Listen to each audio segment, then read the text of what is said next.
देवकी परमानंदम कृष्णं वंदे जगद्गुरु। आप सभी वैष्णव जनों के चरणों में दंडवत प्रणाम। हरे कृष्णा। जैसा कि कल हमारी बात हो रही थी, भक्ति भगवान का हृदय है और हृदय की बातें हर किसी को बताई नहीं जाती। आज आप भी अपने हृदय की जो गोपनीय बातें हैं, या तो आप उसको बताएंगे जो आप सबसे ज़्यादा प्रेम करते हैं, ऐसे किसी रास्ता चलते को तो बता नहीं देंगे। तो गीता में भगवान ने कर्म योग कहा, इसको संतों ने कहा कर्म योग गोपनीय है। फिर भगवान ने ज्ञान योग कहा तो संतों ने कहा ये अति गोपनीय है। लेकिन भक्ति को तो संतों ने कहा ये सर्वोच्च गोपनीय है। सर्वोच्च गोपनीय क्यों? कि भगवान कर्म योग और ज्ञान योग से तो ऐसा नजर आता है कि शायद मिलना बहुत मुश्किल है भाई। ये त्याग, तपस्या, संयम, तितिक्षा, फलाना ढिकाना, आत्मा, ये सब इतने शब्दों को सुनते हैं तो लगता है हम कैसे करेंगे ये साधन। हम तो बिल्कुल जीव कोटि के हैं। थोड़ी सी असुविधा हो जाए तो हम चिल्लाने लग जाते हैं। खाने में नमक कम हो जाए तो हमारा दिमाग खराब हो जाता है। थोड़ी थोड़ी सुख सुविधाओं के पीछे, रूम में खाट नहीं हो, कोई दिक्कत हो तो हमारे दिक्कत हो जाती है। तो हम तो ऐसे जीव हैं, हम ये इस रास्ते पे चलेंगे कैसे। लेकिन भगवान जब भक्ति योग का वर्णन कहते हैं तो वो अपनी प्राप्ति को बहुत सरल बता देते हैं, सुगम बता देते हैं। इतना सरल बता देते हैं कि हमें विश्वास करना कठिन हो जाता है कई बार तो, कि हैं इतने सरल हैं क्या। ये वैसे ही है जैसे कि कोई महान संत हो, लेकिन आपके साथ खाने लग जाएं, उठने लग जाएं, बैठने लग जाएं, आप उनके घर में घुस जाओ, कमरे में घुस जाओ, तो आपको उनमें संतत्व दिखाई नहीं देगा। कि देगा? अरे नहीं देगा भाई, मान लो। हाँ, दिखाई जब ही देगा जब वो नाक रगड़वाएंगे, 6 महीने की वेटिंग होगी, है ना। मिलेंगे तो 30 सेकंड बात करेंगे, छूना मना है, कमांडो खड़े होंगे, तब तो दिखेगा और बहुत तकड़े संत है भैया। हाँ, और तुम्हारी कसम हम तो जब गए ना तो हमारी तरफ तो देखा उन्होंने, 30 सेकंड तक देखा। हाँ अच्छा, उछल रहे हैं, 30 सेकंड तक देखा उन्होंने, हमसे डायरेक्ट देखा, बोले नहीं लेकिन देखा। भाई साहब, संतों की दृष्टि बहुत होती है। और कोई संत जो घर में ही आपके बैठे हैं, झाड़ू पोंछा लगा रहे हैं, घर में बैठे हैं, सारा काम कर रहे हैं, उनमें संतत्व आपको दिखाई नहीं देगा। बस यही है। भगवान इतना सरल हैं, इतने वो, और जितना हम नहीं चाहते भगवान को, हम तो चाहते भी नहीं। वास्तव में बच्चे को पता नहीं है कि माँ के हृदय में कितनी तड़प है उसके प्रति। ये बच्चा कभी समझ सकता है? कभी नहीं समझ सकता। अच्छा, माँ के तत्व को जानता कौन है? छोटा बच्चा ज्यादा जानता है या बड़ा बच्चा ज्यादा जानता है? छोटा बच्चा ज्यादा जानता है माँ के तत्व को। उसको तो पता ही नहीं है ये माँ क्यों है मेरी, क्या कनेक्शन है पिताजी और माँ में, क्या कनेक्शन है, मेरा जन्म कैसे हुआ, पता है उसको? छोटा बच्चा नहीं जानता माँ के तत्व को। छोटा बच्चा तो जानता है ये मेरी माँ है, मेरा सब कुछ यही है, बस मुझे नहीं पता दुनिया क्या है, क्या ज्ञान है, क्या मेरी तो माँ है, बस इतना जानता है वो तो। अब माँ क्या है, क्यों है, किस एंगल से, वो क्या पता उसको।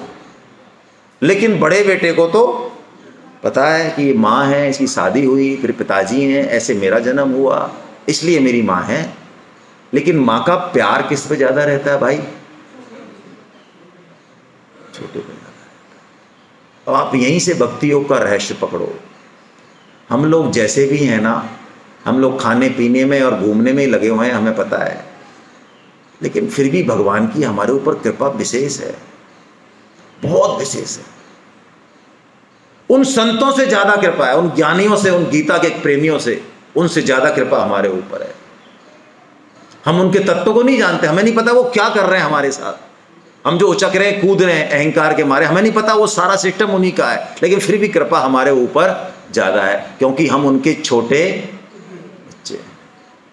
ये भक्ति जो है ना, ये भक्ति नाम ही है छोटेपन का, दीनता का। आप देखिए, जब तूफान आता है, अंधड़ आता है, तो बड़े बड़े पेड़ जिनकी जड़ें बड़ी गहरी हैं धराशायी हो जाते हैं। लेकिन जो बिल्कुल ऐसा पेड़ है लचीला, जो तृण की समान है, जो दूब है, उनका तूफान भी कुछ नहीं बिगाड़ सकती। हमारे रिश्तों में यदि टकराव है, जो प्राय रहता है सब में, कहीं न कहीं उसके मूल में अहंकार होगा। यदि अहंकार नहीं हो, अंदर दैन्यता होना, तो टकराएगा किससे? अहंकार से तो टकराएगा। अब इधर अहंकार है, इधर है नहीं, टकराएगा कहां से? बताओ किससे टकराएगा? किससे मूड फोड़ेगा? ये खुद ही का मूड फोड़ ले। सामने कुछ ना कुछ है टकराने के लिए, तभी तो है। तो भक्त क्या करता है? भक्त अपने को छोटे से छोटा मानता है, तो बिल्कुल भगवान के हृदय में पहुंच जाता है एकदम। अब उसके पास सामान है नहीं है, ज्ञान है नहीं, कुछ भी हो चाहे नहीं हो, वो तो कहता है ये भगवान मेरे हैं और मैं भगवान का हूं, बस।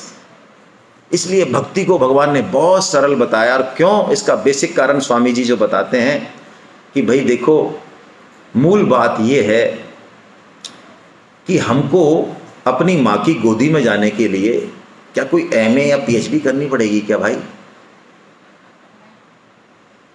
लिपस्टिक तो लगानी पड़ेगी शायद, श्रृंगार वंगार करके, थोड़ा कपड़े वपड़े पहन के। नंगे तो जा नहीं सकते, क्या नंगे भी जा सकते हैं? हाँ, अच्छा, रंग तो थोड़ा ठीक करना पड़ेगा, फेयर एंड लवली लगा के। काले भी जा सकते हैं, काले भी जा सकते हैं। तो कोई भी कैसा भी हो, जैसा भी हो, वैसा की वैसा ही जा सकता है माँ की गोदी में। क्यों? क्योंकि वो माँ का ही है, माँ का ही। तो भगवान हमारे हैं, ये हम नहीं कह रहे। हमें तो फुर्सत नहीं है, हमारे पास तो बहुत काम है। हम ऐसा ये कहेंगे, बाद में कहेंगे जब बूढ़े हो जाएंगे, जब सब रिजेक्ट कर देंगे हमको, ये हमारे काम का नहीं, बाहर निकल, ये हमारे काम का नहीं। जब कहेंगे भगवान तो कहाँ है, तो अभी हमारे पास समय नहीं है। लेकिन भगवान कह रहे हैं, खुद ठोक के कह रहे हैं, इस गीता में ठोक के कह रहे हैं कि तू जो जीव है, ये प्राणी मात्र, ये केवल और केवल मेरा ही है, यानी दूसरे का, मेरा ही है। माम एव लगाया संस्कृत का, एव का अर्थ है दूसरे का नहीं है। हाँ, ऐसा मत समझ लेना कि दूसरे का भी है, कि नहीं भाई साहब आपके भी है थोड़े से, हम इधर भी हैं, हमारी पत्नी के भी हैं, देखो इधर तो फिर दिक्कत हो जाएगी। नहीं तो नहीं भाई, केवल और केवल मेरा ही है। मेरे तो गिरधर गोपाल दूसरों ना कोई। ये बात बहुत इंपॉर्टेंट है। मेरे तो गिरधर गोपाल तो हम सब कहने वाले हैं, सब कह देते हैं भाई साहब भगवान ही है हमारे तो, लेकिन इधर से कहते रहते हैं ये भी हमारे ही हैं। लेकिन भगवान क्या कह रहे हैं? मेरे तो गिरधर गोपाल मीरा जी कह रहे दूसरों ना कोई। तो जो भगवान केवल हमारे हैं और हम केवल भगवान के हैं, जब ऐसा भगवान घोषणा कर रहे हैं, तो भला हमको भगवान के मिलने में क्या दिक्कत होनी चाहिए? कोई दिक्कत? हमने सारी दिक्कतें खड़ी कर रखी हैं। तो भक्ति क्या है? भक्ति उसी रिश्ते का नाम है। हम उसी रिश्ते की बात, उसी संबंध की बात को पहचान जाएं। जब कर्म, ज्ञान और भक्ति ये तीनों जब चरम पे हो जाते हैं, तब आखिर में संबंध ज्ञान आता है। संबंध ज्ञान मतलब हम भगवान से हमारा रिश्ता क्या है। और बड़े मजे की बात है, हम सबका भगवान से एक अनोखा रिश्ता है। मैंने कल उदाहरण दिया आपको 10 बच्चों का। हमारा सबका अनोखा रिश्ता है। आप ये मत समझना अब इतने सारे लोग तो भगवान के पास पहुंच ही जाएंगे प्रेम करने, अब हम नहीं जाएं तो क्या फर्क पड़ता है, हम तो यहीं ठीक है महाराज इसी संसार में। नहीं भाई, हमारे प्रेम के लिए भी भगवान मरे जा रहे हैं, मरे जा रहे हैं। मैं शब्द बोल रहा हूं। भगवान रात और दिन इस इंतजार में है कि कब ये संसार से विमुख हो और थोड़ा सा मेरी तरफ ताके, थोड़ा सा देखे तो सही। ये भूल गया, अपना घर भूल गया। ये वैसा ही है जैसे हम जो है पहले वो आते थे ना, वो जो बाइस्कोप आता था, वो बच्चे देखते थे, उसमें वो पिक्चर चलाता था ऐसे, ये देखो वो ताजमहल देखो, ये दिल्ली की कुतुब मीनार देखो, हैं। तो उसमें जो है बच्चे को मम्मी ने भेजा कि जा जो है दूध ले आ, तू ऐसा कर, ये बाल्टी ले जा, जग ले जा और दूध ले आ। तो उसकी जेब में पैसे हैं, उसको मिल गया बाइस्कोप वाला रास्ते में। अब उसको जो है वो बाइस्कोप पे उसने पैसे दे दिए और अब वो मगन हो रहा है एकदम, उसको कुछ पता नहीं है। वो कह रहा वाह यार क्या दुनिया है, क्या ये हवा मालनी है, ओहो ये सरगास, ओहो ये कुतुब मीनार, वाह। अब उसको ये नहीं पता है कि मैंने क्या तो पहन रखा है, मेरी हाथ में बाल्टी लटक रही है, मुझे जाना कहाँ है, मेरा काम कुछ नहीं पता उसको। बस यही हालत हमारी इस दुनिया में हो रही है। मेरी पत्नी, मेरा पति, मेरा घर, मेरी गाड़ी, मेरा शरीर है, हमें नहीं पता कि वास्तव में हम कहाँ से आए और कहाँ जाने वाले हैं। श्रीमद् भागवतम में इसका उदाहरण दिया हम लोगों की इस वृत्ति का कि जैसे प्याऊ, आजकल तो प्याऊ है नहीं, प्याऊ का मतलब समझते हैं ना, तो पहले प्याऊ हुआ करती थी गाँवों में, है ना, तो प्याऊ पे लोग बिला करते थे, 10 15 20 लोग मिल गए, अच्छा भैया कहाँ से, अच्छा वहाँ से आए हो क्या, अच्छा और कहाँ जा रहे हो साहब, कितने हैं, क्या करते हो, कितने, बड़ा प्रेम है आपस में।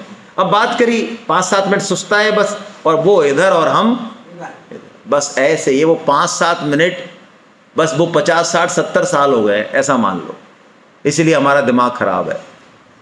लेकिन अल्टीमेटली हम भगवान के ही हैं और भगवान ही हमारे हैं, ऐसा हमको मान लेना है। ऐसा मानते ही ये भक्ति योग पूरा हो जाता है, ऐसा मान लो आप। ये भक्ति की मूल बात है, मूल से मूल बात है। आइए हम एक बार झूठे मन से, सच्चे मन से, जैसा आपका भाव हो, हम भगवान को कह दें एक बार, प्रसन्न होते हैं भगवान। जैसे बच्चा हमारा ही है, हमारा ही है भाई, आपके कहने की क्या जरूरत है, कोई सर्टिफिकेट की जरूरत थोड़ी, हमारा है बच्चा। तो वो बच्चा यदि माँ को या पिताजी को कह देता है किसका है, मैं आपका हूँ, मैं तुम्हारा हूँ, तुम्हारा हूँ, तो तुम्हारा हूँ, तो पहले अभी पहले से ये तुम्हारा, तो मैया बड़ी खुश हो जाती है, बाप भी बड़ा खुश हो जाता है, वो अफसर, वो बुद्धिमान जो भगवान को नहीं कहना चाहता वो भी खुश हो जाता है अपने बच्चे को जब कहता है कि मैं तुम्हारा हूँ, तो वो बाप भी खुश हो जाता है। तो ऐसे ही भाई अपने बाप को जरा कह दें हम कि हम आपके ही, खुश हो जाएंगे वो, इतने से ही खुश हो जाते हैं वो। हाँ तो कह दो एक बार, हे नाथ, हे मेरे नाथ, मैं केवल आपका हूँ, आप कृपा करो, मैं आपको भूलूं नहीं। नारायण नारायण नारायण। बस एक चेक लगा लें आप जीवन में, चाहे कितने ही पढ़े लिखे हों, किसी भी पद पे हों, ये जो अभी हमने महामंत्र बोला, ये सभी साधनों का सार है। गीता के जितने भी साधन हैं उनका भी सिरमौर है ये। क्या साधन है? आप जब भी मौका मिले आप बोलते रहे, हे नाथ मैं आपको बोलूँ। यदि आप बोल नहीं पाए, शर्म आए, आपकी थोड़ी डिग्निटी ज़्यादा है, तो मन में बोल लें भाई, मन की आवाज़ भी सुन लेते हैं भगवान, हाँ सुन लेते हैं, तो मन में बोल लें। यदि आपको लग रहा है कि बहुत बड़े बड़े लोग बैठे हैं, उनके सामने थोड़ा सा अच्छे नहीं लगेगा ऐसा बोलते हुए, तो मन में बोल लें और चेक करें अपने आप को कि मेरे को ये बात कितनी देर में ध्यान आई। ये मैं एक्सपेरिमेंट दे रहा हूँ आपको, आज से ही करें इसको। क्या एक्सपेरिमेंट करना है? अब आप खूब जो भी काम करना है करें, दौड़ें आराम से, दौड़ें भागें, बिजनेस करें, जहाँ भी जाएं जाएं आराम से, घूमें फिरें आराम से। लेकिन क्या करना है?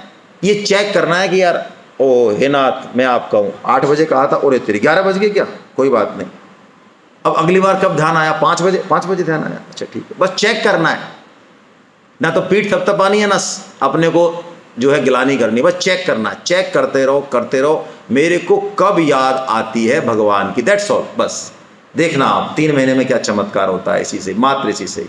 तो भगवान अब जो कह रहे हैं, आइए हम जल्दी से लेते हैं। राज विद्या राज गुह्यम पवित्र मुदमुत्तमं प्रत्यक्षावगमं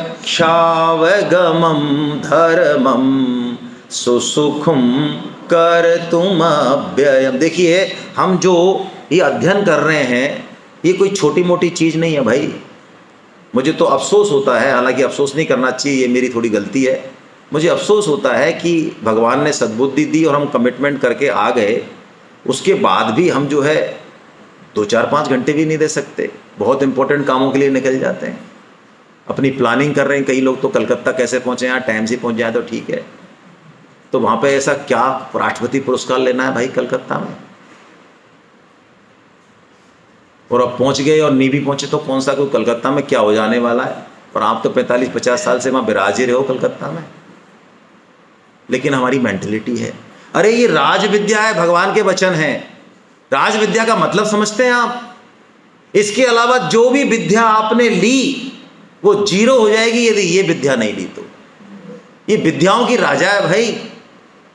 जितनी भी विद्या शरीर से संबंधित, अर्थ से संबंधित, इकोनॉमी, जो भी विद्या आपने संसार में अब तक ली, उन सब की राजा है ये। इसको लेना बहुत बहुत बहुत आवश्यक है। यदि ये विद्या नहीं ली, बाकी सारी विद्याएं ले ली, बहुत अच्छे से ले ली, तो सब जीरो हो जाने वाला है। भगवान कह रहे हैं वो राज विद्या अब मैं तेरे को देने वाला हूं, और राजगुह्य है वो। ओहो, राजगुह्य यानी गोपनीयों का भी सर्वोच्च, जो मैंने बात की। तो हमको कैसे मिल रही है भाई? इतनी गोपनीय बात हमको कैसे मिल रही है? यही तो मजा है। अच्छा, आप लोग तो इतनी बड़ी राजधानी में रहते हैं, कलकत्ता तो राजधानी रही है। आपको एक सिंपल इकोनॉमिक्स का फार्मूला आपसे पूछना चाह रहा हूँ। मार्केट में माल तो बहुत ज़्यादा है और ख़रीदार कम है। माल सस्ता बिकेगा कि महंगा? है जी? और माल है बहुत कम और ख़रीदार बहुत ज़्यादा है। तो कलयुग में भगवान के खरीदार ज़्यादा है कि कम है?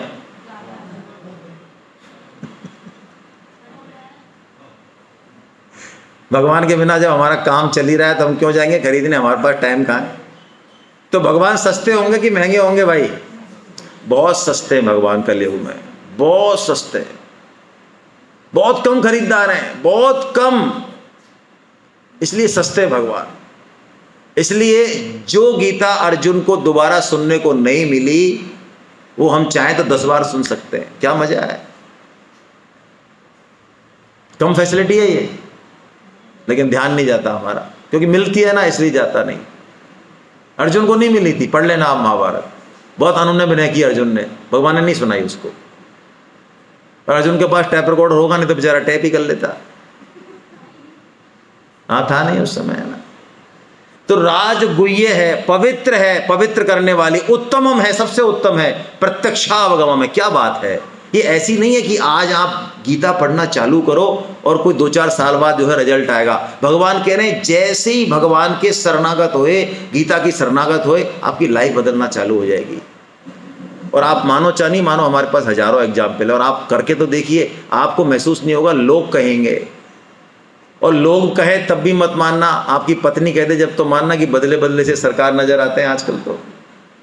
हाँ, पत्नी का सर्टिफिकेट सबसे ऊपर है भाई, अर्धांगिनी है। तो प्रत्यक्षावगम का मतलब है कि हम जैसे ही एंटर करेंगे हमें रिजल्ट मिलेगा तुरंत। हमारा मन, बुद्धि, चित्त, बिहेवियर, सब कुछ, सोच, डायरेक्शन सब चेंज होगी, तुरंत चेंज होगी। धर्मम, गीता में जो कहा, कोई पूछने की जरूरत नहीं कि मैं करूं कि नहीं करूं, करना है। भगवान ने कह दिया, वो फाइनल है। सुसुखम, ओहो क्या बात है। भक्ति कहते हैं बहुत सुख पाए। ऐसे नहीं कि भैया एक आंख बंद करनी है, एक नाक बंद करनी है, एक पैर पे खड़ा होना है। अरे कुछ नहीं, कुछ नहीं, कहीं हिमालय वाला जाने की जरूरत नहीं है। आराम से रबड़ी खीर बनाओ, पाओ, आराम से भगवान को पवाओ, खुद पाओ, मौज करो आराम से। वाह क्या बात है। कहीं नहीं जाना, कहीं नहीं जाना, जो कर रहे वही करना। हाँ, वही करना है। इतनी सुसुखुम है, आराम से एसी में बैठो, कोई दिक्कत नहीं है। कलयुग है भाई, छूट है, क्या करें। सतयुग में नहीं थी, त्रेता में नहीं थी, अभी छूट है। हाँ, एकादशी को भी 3-3, 4-4 बार लोग जो है रबड़ी और वो दूध खीर खा लेते। वो हम कहते हैं 3-4 बार कि भाई साहब हम तो करते ही इसलिए एकादशी, तुम्हारी कसम। और इस दिन तो घरवाले भी जो है, घरवाले और घरवाली हमारी बहुत सेवा करते हैं कि साहब एकादशी व्रत कर रहा है बेचारा, है ना, इसको थोड़ा सा सुख पहुँचाओ। हाँ, वैसे तो वो कहते हैं एक बार तुमने ले तो ली रबड़ी, अब दूसरों को खाने दो। एकादशी में कोई रोक टोक नहीं है साहब, बहुत सेवा होती है हमारी।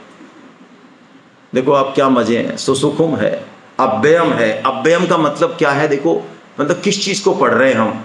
आज हमने जाने अनजाने, चाहे अनचाहे, मन तो हमारा कहीं और है, जाना तो कहीं और चाह रहे हैं, लेकिन चलो गीता का एक श्लोक सुन तो लिया ना, तो भगवान कह रहे हैं वो अव्यय हो गया। वाह क्या बात है। 10 जन्म भी ले लेंगे, 100 जन्म भी ले लेंगे, तब भी वो मिटने वाला नहीं है। मैं कल किसी से कह रहा था, एक बच्ची या बच्चा था, मुझे ध्यान नहीं है, मैंने उनसे कहा, हाँ वो शायद अभी हैं या नहीं है मुझे नहीं पता, मैंने उनसे कहा यदि इन्होंने एक श्लोक सुन लिया, हो सकता है ऐसी कठिन परिस्थिति में ये लड़का हो जाए कि मत आप नहीं हो, कोई नहीं हो, बड़ी विषम परिस्थिति हो, वहां भी ये एक गीता उसकी हेल्प कर देगी। क्या बात कर रहे हो आप, ये खड़ी रहेगी गीता वहां पे। ऐसी है गीता, इतनी बड़ी है गीता, आप इसको ऐसे मत समझना। एक श्लोक आपकी जीवन में कहां प्रकाश डाल देगा आपको नहीं पता अभी इसका। और ये नष्ट और नहीं हो सकता, अव्यय है, भगवान का वचन है भाई।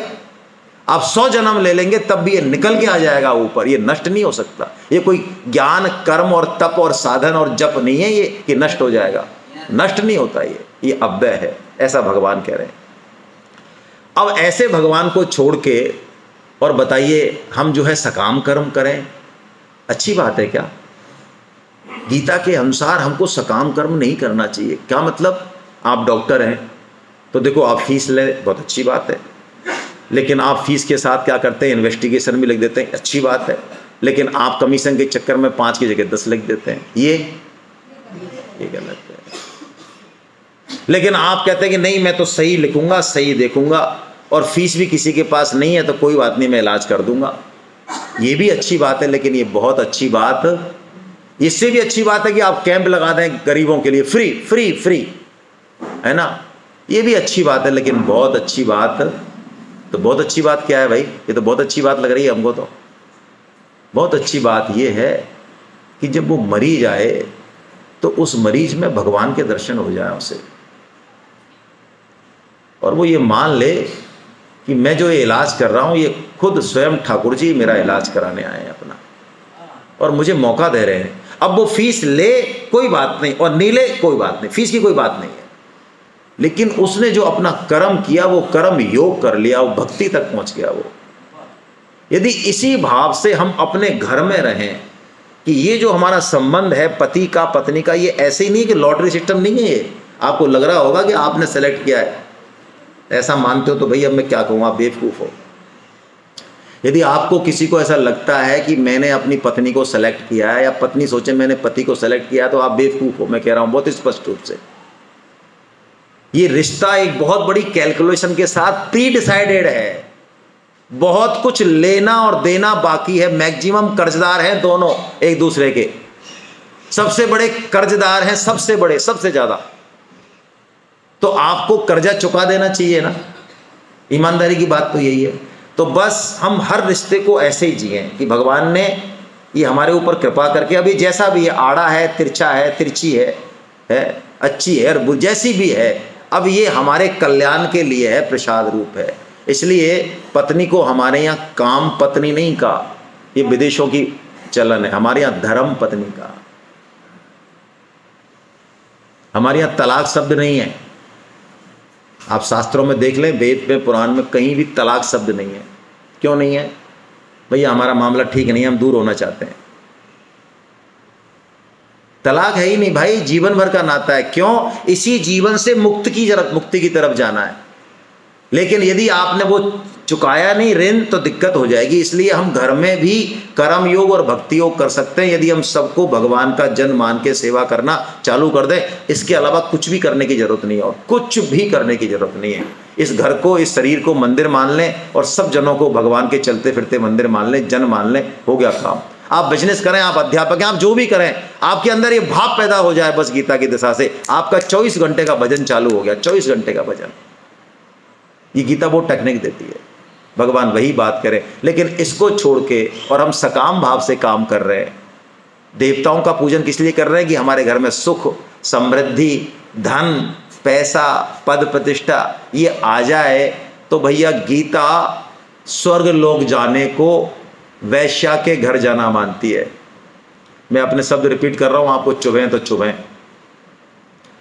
वेदों में स्वर्ग जाने के प्रावधान हैं, खूब सारा कर्मकांड बताया है, लेकिन गीता वेदों के उस अंश को निरस्त करती है। त्रैगुण्या विषय वेदा 2.46 में कह दिया भगवान ने, त्रैगुण्या विषय वेदा, 3 गुणों का ही वेद वर्णन करने वाले। निस्त्रैगुण्यो भव अर्जुन, अर्जुन तू निस्त्रैगुण्य हो जा। यानी क्या मतलब? हमको स्वर्गलोक नहीं जाना, क्योंकि स्वर्गलोक जाने के लिए क्या करना है? हमको बहुत सारे कर्मकांड करने पड़ेंगे, वहां हम रहेंगे, वहां बहुत सारे भोग है, बहुत भोग है। इस पृथ्वी के भोग कुछ नहीं है, किसी भी स्तर का भोग यहाँ पे कुछ है ही नहीं। वहां पसीना नहीं आता, वहां थकान नहीं होती, वहां आपके कोई मर्यादा नहीं है। आप जितना चाहें जिसके साथ भोग करें, जो खाएं पिएं। स्वर्गलोक के भोगों का वर्णन है, हमको नहीं पढ़ना चाहिए। लेकिन भगवान कह रहे हैं स्वर्गलोक से धक्का देके आपको फिर यहीं गिरा दिया जाएगा। हमारा जो ये गीता में मन नहीं लगता है, भगवान के भजन में मन नहीं लगता है, ये जो उबासी आती है, जो हम मुंह फाड़ते हैं, इसका मतलब हमने पीले क्या भोगे हुए हैं? ईश्वर के भोग भोगे हुए हैं।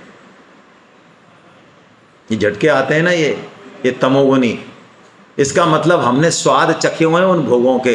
तो गीता ये कहती है कि स्वर्गलोक हमको नहीं जाना, स्वर्ग जाने को गीता श्राप मानती है, श्राप। इसलिए अपने माता पिता या बुजुर्ग जो गुजर गए हैं उनको स्वर्गवासी हमको नहीं कहना, नहीं कहना। आप लिखते हैं ना स्वर्गवासी, नहीं लिखना चाहिए। स्वर्गवासी गाली है एक तरीके की, गीता के हिसाब से हमको नहीं करना चाहिए, क्योंकि स्वर्ग में जाके हम नीचे ही आते हैं, ये बात कह रहे भगवान। तो क्या करें भाई? यदि हम देवताओं की पूजा नहीं करें तो फिर हमारा खर्चा पानी कौन चलाएगा भाई?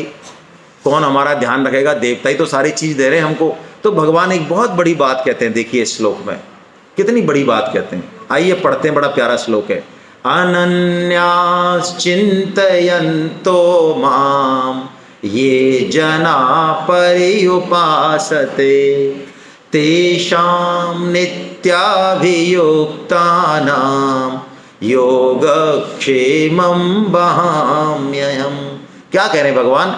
जो अनन्य भक्त मेरा चिंतन करते हुए मेरी भली भांति उपासना करता है। अनन्य, अनन्य का मतलब हमारी निष्ठा केवल और केवल, जैसे छोटा बच्चा होता है, छोटा शिशु, अब उसको मां मान लो किसी दिन पीट दे और दूध और नहीं पिलाए घंटे आध घंटे तक, गुस्सा आ गई उसको, तो बच्चा जो है घुटनी चलते हुए पड़ोस की मम्मी के पास चला जाएगा कि अब हटाओ छुट्टी तुम्हारी, अब हम आ जा रहे हैं बगल वाले के पास। ऐसा करेगा? पिटने के बाद भी कहां रहेगा?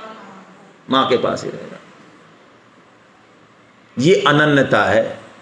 हमारी भगवान से कैसी प्रीति है? अरे मौज उड़ा दी भगवान आपने, बढ़िया फैक्ट्री चल रही है, बढ़िया नौकरी चल रही है, तुम्हारी कसम, तुम भक्त, हम भक्त तुम्हारे सबसे बड़े, तुम हमारे भगवान।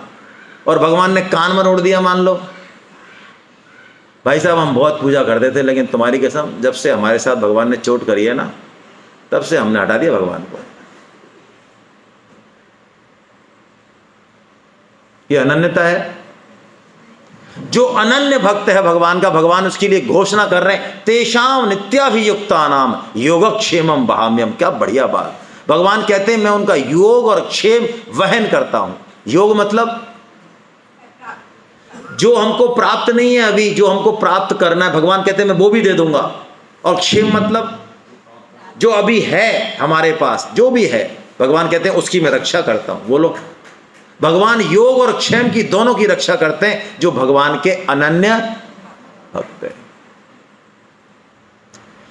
एक भक्त थे तो वो गीता पढ़ते थे, गीता पढ़ते थे तो ये श्लोक उनको बड़ा प्यारा था, तेषाम नित्याभियुक्ता नाम योगक्षेम। 4 भाई थे तो भजन पूजा में लगे रहते। बाकी भाई कहते अरे तू दिन भर गीता ही गीता तेरे, तो उन्होंने कहा इसको अलग करो इसको। उसको कहते भाई तू कुछ कमा के लाया कर। भैया मैं सुबह से शाम तक मेरे को इसमें हो जाता है ना, तो चल रहा है काम बढ़िया, ज़्यादा मेरी ज़रूरत नहीं है। तो उन्होंने कहा ये हमारी बात भी नहीं मानता है, बैठा बैठा रोटी खाता है, इसके परिवार को अलग कर दो। अलग कर दिया उसका परिवार। अब वो भाई साहब अलग होने के बाद भी वही गीता रामायण और वही लगे रहते, तो आखिर में घर में जो था वो सब खत्म हो गया। 3 दिन हो गए, आखिर में पत्नी ने कहा कि 3 दिन से भूखे हैं बच्चे और तुम जो है यहीं दिन भर बैठे रहते हो, कुछ तो कमा के लाओ। तो उस समय वो इसी श्लोक का जो है पारायण कर रहे थे, तेषाम नित्याभियुक्ता नाम योगक्षेम। उन्होंने कहा भगवान देने वाले हैं, इसका मतलब इसमें लिखा हुआ है तो ये तो बात गलत हो गई, 3 दिन का भूखे हो गए। तो उन्होंने इसको योगक्षेमम वहाम्यहम् को कलम लेकर काट दिया और लिख दिया योगक्षेमम ददाम्यहम्। देते होंगे भगवान, कभी कभी देते होंगे, नहीं देते होंगे, बहन नहीं करते। और बाहर निकल गए, बाहर निकल गए। अब उनको कोई काम धाम तो आता नहीं, जिंदगी में कभी किया हो तब तो कोई नौकरी मिले तो भटक रहे हैं बाजार में, कोई नौकरी दे दे, कुछ कमा लें तो बच्चों को कुछ ले जाएं। इतने में ठाकुर जी एक बैलगाड़ी लेके आते हैं और घी तेल चावल सब तरह की उसमें सामग्री लेके घर पहुंचते। और इतना सुंदर रूप है, तो जैसे ही वो सामान उतारना चालू कर देते हैं तो वो पंडितायन आती है, अरे क्या कर रहे हो, क्या कर रहे हो? कि ये उन्हीं का घर है ना? हाँ उन्हीं का घर है। तो सेठ जी ने भेजा। कौन से सेठ जी ने भेजा? अरे कि भाई तुम्हारे पतिदेव हमारे सेठ जी के मुनीम हो गए हैं, हमें पता चला कि उनके यहाँ राशन पानी नहीं है, तो 1 महीने का राशन भेजा है एडवांस में उन्होंने। अच्छा, अरे ऐसा, फिर तो उतार दो चलो। पहले वो मना किया कि भैया हमारे पंडित जी बहुत वैसे हैं, फालतू का सामान नहीं लेते, मत उतारो। और उन्होंने कहा आपके लिए ही भेजा है, 1 महीने का एडवांस राशन भेजा, घी तेल चावल, ओहो सारा उतार के, और बढ़िया चूल्हा जल रहा है। पंडित जी जो है मुंह छुपाते हुए आए, शाम को देखे तो बच्चे उछल रहे हैं, खीर रबड़ी बन रही है, धुआं चल रहा है। पंडित जी ने कहा अपने घर में आए, क्या चक्कर है? और पंडितानी का भी मुख ऐसा हो रहा है, बिल्कुल लट्टू जल रहा है उस पर। हाँ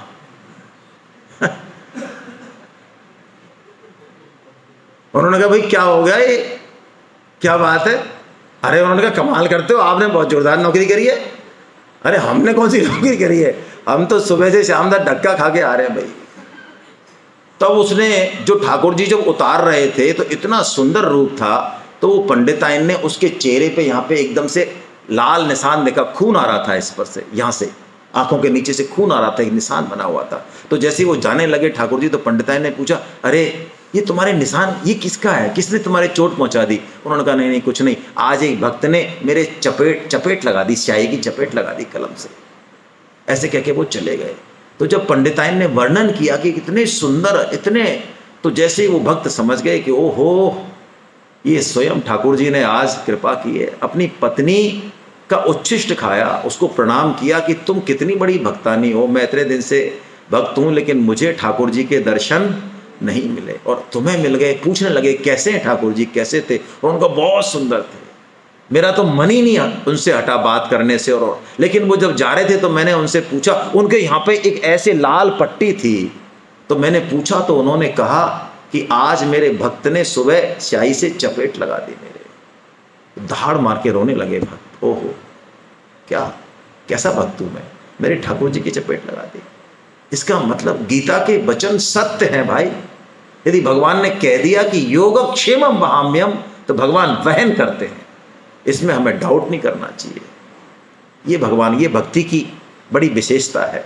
और भक्ति बड़ी सरल है। भगवान कहते हैं पत्रम पुष्पम फलम तोयम, अरे तुझे जो मिले अर्जुन, पत्र मिल जाए, पुष्प मिल जाए, अरे जल मिल जाए, जो तुझे मिल जाए तू प्रेम पूर्वक मेरे को अर्पण कर दे, वो मैं खा लेता हूं। ओहो, घोषणा कर रहे हैं भगवान। क्या कह रहे हैं? अब दिमाग मत लगाना भाई पढ़े लिखे लोग कि भगवान खाते हैं तो फिर वो भजन कम क्यों नहीं होता। यदि आप प्रश्न करोगे तो मैं जवाब दे दूंगा बढ़िया वाला, है ना, लेकिन करोगे तो ही दूंगा। मैंने भी कल से सोच लिया कि मैं क्यों दूं बिना पूछे। लेकिन मैं ये कह रहा हूं हमारे जैसों का नहीं खाते भगवान, आप सही कह रहे हो। यदि हमारे जैसों का खाने लग जाए तो हमारे टेंशन हो जाए। आप में से ऐसे कितने लोग हैं जो 1 किलो काजू कतली लाएं बढ़िया वाली, भाई हमारे लिए तो हम बढ़िया वाली लाएंगे, तो भगवान थोड़ी खाना ही है। भगवान को तो कहना कपड़ा, दुकान में कपड़े, अरे वो भगवान के लिए देना है, दे दो, कैसा है भगवान के लिए, वो भगवान के लिए लेनी है, भगवान के लिए दे दो। तो 1200 रुपये वाली मिठाई हम हमारे लिए लाए, बढ़िया वाली लाए, अच्छे ब्रांड की, आखिर हम पढ़े लिखे आदमी हैं, और हमने अंदर दे दी भगवान को, हमारे ठाकुर जी को, और बाहर निकाला डिब्बा तो उसमें 4 ही पीस बचे, बस भगवान सबको जीम गए। तो बोलो हेलो, नाचोगे या टेंशन हो जाएगी? हाँ, खतरा हो गया ये तो, ये तो खतरा हो गया भाई, ये तो खा लेते हैं हम तो हमें तो पूरी गारंटी थी कि ये जो है नहीं खाएंगे, तभी तो हम 1200 की लाए। तो भगवान तो यहाँ घोषणा करें तदहम भक्ति प्रथम अश्नामी प्रयतात्मना। वाह, यदि प्रीति पूर्वक भाव पूर्वक यदि तू अर्पण करेगा तो मैं पा लूंगा। अरे छोड़ो, सबरी के झूठे बेर पा लेते हैं भगवान, और पा ही नहीं लेते हैं। भगवान जो है सब जगह जब जाते हैं तो सबरी के बेरों की चर्चा करते हैं, रोने लग जाते हैं। जनक जी, अरे इंद्र जब जनकपुर में आता है तो थरथरा जाता है। इंद्र को जो ऐश्वर्य मौजूद है ना, उसको जो भोग मौजूद है, उसके सामने, जनकपुर के सामने वो कुछ नहीं है, तुच्छ है। इतना ऐश्वर्य है जनकपुर में, भगवान के ससुराल में, राम के दरबार में। जब वहां भगवान पहुनाई करते हैं तो वहां पे भी वो सबरी के बेरों की याद करते हैं। तो ऐसी बात है। अब भगवान कह रहे हैं भक्ति में कोई भी बाधक नहीं है भाई। हम पढ़े लिखे नहीं हैं, हम जाति के नीचे हैं, हम पापी हैं, हमने तो भाई साहब बहुत पाप कर रखे, हम बुरे आदमी, हम अच्छे आदमी नहीं। कोई भी बाधा नहीं है। परम श्रद्धेय स्वामी जी महाराज बहुत अच्छी बात कहते हैं, हमको धारण करनी चाहिए। हमको मनुष्य जन्म मिल गया, इसका मतलब पूरी गारंटी है कि हम भगवत प्राप्ति कर सकते हैं। हमको मिल गया ना बस, तो अब कोई रोक नहीं सकता हमको। आपके ना पाप रोक सकते हैं, ना आपका कोई कुछ नहीं रोक सकता। भगवान कह रहे हैं अपि चेसु दुराचारो। ओहो, दुराचारों की बात कर रहे हैं, यानी इतना पापी, दुराचारी से दुराचारी, वो भी मुझे प्राप्त कर सकता है। कैसे? निश्चय कर ले, बस वो अच्छे से निश्चय कर ले। देखिए संकल्प में बहुत ताकत है।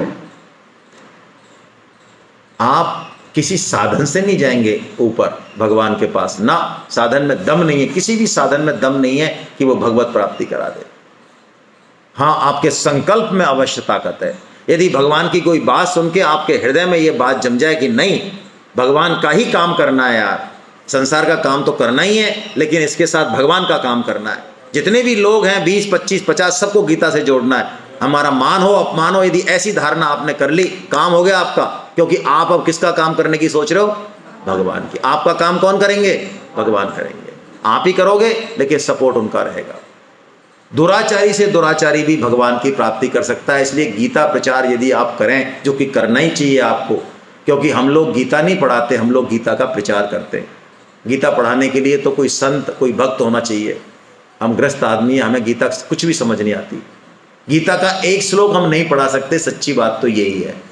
हाँ, हम गीता का प्रचार अवश्य करते हैं इस माध्यम से। हम चाहते हैं आप भी गीता से जुड़ें और आगे भी लोगों को इसका प्रचार करें आप, क्योंकि जिसने गीता से जुड़ गया वो आदमी भगवान से जुड़ गया। अब वो अपनी ज़िंदगी अपने आप चला लेगा, चाहे वो आपका पुत्र है, चाहे रिश्तेदार है। तो गीता प्रचार आप अवश्य करें। एक संकल्प अवश्य लें आज ही अभी कि मुझे इतने लोगों को गीता से जोड़ना। मन में लें, हमें मत कहें आप, और जोड़ें, भूलें नहीं उसको। क्योंकि संसार में जैसे ही हम जाते हैं तो माया हमको जकड़ लेती है, और 10 दिन 15 दिन बाद वो संकल्प कमजोर होने लगता है। लेकिन संकल्प यदि ढंग से लिया है तो आप कर देंगे उस काम को, बस हो जाएगा काम। तो लेकिन जब गीता प्रचार करने जाएं तो किसी को भी बुरा नहीं समझें। ये मैं आपको युक्ति दे रहा हूं। हम आपसे इस फील्ड में थोड़े पहले से हैं, बस इस कारण, और कोई विशेष बात नहीं है। आपको बड़ा आश्चर्य होगा यदि आप गीता प्रचार करेंगे। आप जिनको भक्त समझते हैं, अच्छा आदमी समझते हैं, वो गीता नहीं पढ़ेंगे। करके देखना, ये समझ में नहीं आएगी आपके बात। जो सुंदरकांड का पाठ कराते होंगे, नवदुर्गा करते होंगे, वो गीता नहीं पढ़ेंगे भाई, मान लो हमारी बात, वो भगत हैं। और जो आपको लगता है ये दारूड़ा है, ये ठीक आदमी नहीं है, कॉलोनी का बदमाश हो सकता है, वो गीता पढ़ ले। यही मजा है, यही मजा है। इसको एंजॉय कीजिए, इस मजे को। तो भगवान ने तो कहा कोई भी माम ही पार्थ बपास है, तो कोई भी स्त्री हो। कई लोग कहते हैं स्त्रियों को अधिकार नहीं है, स्त्री का अगला जन्म स्त्री होगा, वो स्त्री नहीं, कुछ नहीं। शिक्षा का अधिकार सबका, प्रेम का अधिकार सबका है ना। स्त्री को तो हमारे यहाँ कोहिनूर हीरा माना। उसको जो थोड़ा बहुत मर्यादा में और पर्दे में जो रखने का सिस्टम था, वो इसलिए था कि वो कोहिनूर हीरा है। उससे हमारी वैल्यूज, हमारे संस्कार ट्रांसफर होते हैं। यदि वो करप्ट हो गई, सब सिस्टम धराशायी हो जाएगा। तो आप पीतल में और सोने में तो भेद करेंगे ना भाई। सोने को तो ढंग से रखना पड़ेगा। तो स्त्री हमारा वो सोना है। लोग जो कहते हैं ना हमने भेदभाव किया, भेदभाव नहीं किया, हमने उसको बहुत प्रीशियस माना है। लेकिन उस पर कोई आडंबर लगाना वो गलत है। तो स्त्री हो, वैश्य हो, शूद्र हो, यानी कोई कुछ भी हो, वो भगवान की प्राप्ति कर सकता है। ये भगवान ने जो है कहा हमको, है ना। और भगवान ने अंत में सूत्र दिया, ये हो गया मन मना भव मद भक्तो मध्याजी माम नमस्कुरु। भगवान ने कहा तू मेरे में ही मन लगा, मेरा ही भक्त हो जा, मेरी ही पूजा कर और मुझे ही नमस्कार कर। हमारे जीवन में भगवान ही भगवान आ जाए, है ना। हरे कृष्ण।